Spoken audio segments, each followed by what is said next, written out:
Big Boss season 9லேருந்து Sandra இன்னைக்கு evict ஆகி வெளியே வந்திருக்காங்க. சாண்ட்ராவோட ஃபேன்ஸ் பலருக்குமே இந்த விஷயம் வருத்தமாக தான் இருக்கும். ஏன்னா கார்டாஸ்கில் சாண்ட்ரா அந்த அளவுக்கு போராடி இருக்காங்க. அவங்களுக்கு ஜஸ்டிஸ் கிடைக்கணும் அப்படிங்கிறதுக்காக தான் கம்ருதீன், பார்வதி 2 பேருக்கும் ரெட் கார்டு கொடுத்து வெளியே அனுப்பியிருந்தாங்க.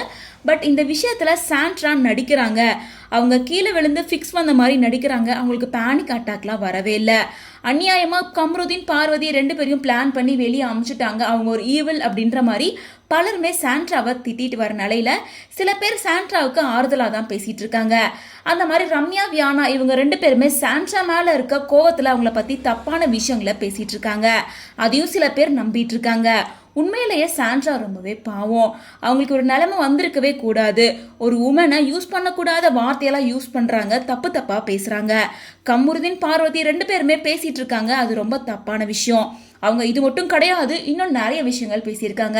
செருப்பால் அடிக்கிறது, காரி துப்புவன்னு சொல்றது, ரொம்ப மோசமான வார்த்தைகளை பயன்படுத்தி பேசிட்டு இருந்திருக்காங்க. ஸோ நிறைய விஷயத்தை எடிட்ல கட் பண்ணி தூக்கி சிலதை மட்டும்தான் போஸ்ட் பண்ணியிருக்காங்க. இதை நான் அடிச்சு சொல்லுவேன் அப்படின்னு சொல்லிட்டு பிக் பாஸ் ரிவ்யூவர்ஸ் பலருமே சாண்ட்ராவுக்கு ஆறுதலாக பேசிட்டு இருந்தாங்க. ஸோ இப்படி இருக்கனால இல்லை, சாண்ட்ரா இந்த வாரம் எவிக்ட் ஆகி வெளியே வந்தது எல்லாருக்கும் ஏமாற்றமாக தான் இருக்கு. அவங்க பட்ட கஷ்டத்துக்கு அவங்க ஃபைனல் வரைக்கும் போயிருக்கணும் அப்படின்ற மாதிரி தான் சொல்லிட்டு இருக்காங்க. இந்த நிலையில இந்த வாரம் சாண்ட்ரா எவிக்ட் ஆகி வெளியே வந்திருக்காங்க. பிக் பாஸ் சீசன் 9ஓட லாஸ்ட் எவிக்ஷனா சாண்ட்ரா தான் இருந்திருக்காங்க. ஸோ சாண்ட்ரா வெளியே போனது சாண்ட்ராவோட ஃபேன்ஸ் பலருக்குமே வருத்தமாக தான் இருக்கும். ஸோ சாண்ட்ரா வெளியே போனதை பற்றி எங்களோட ஒப்பீனியன் என்ன அப்படின்றத கமெண்ட்ஸ் மூலமாக ஷேர் பண்ணுங்க.